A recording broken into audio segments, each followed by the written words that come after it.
Isa sa mga classroom norms na pinapairal ko sa bawat klase ko ay ang pag-surrender ng phones sa teacher's table bago magsimula ang klase.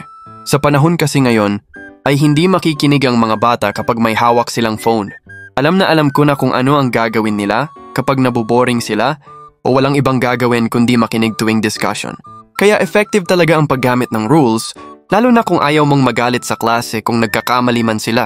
Kailangan lang talagang maunawaan nila kung bakit mahalagang sumunod sa mga rules at dapat maging accountable sila sa loob ng klase.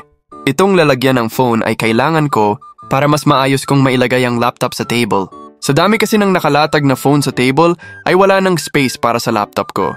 Mas maayos nilang mailalagay ang mga phone nila at mas maayos din nilang makukuha. Gagamitin ko rin ito para ma-check ang attendance nila. Kaya sa mga kapwa guru ko dyan, padayon lang, marami tayong pwedeng gamitin para ma-manage ang klase natin habang naipopromote ang positive discipline.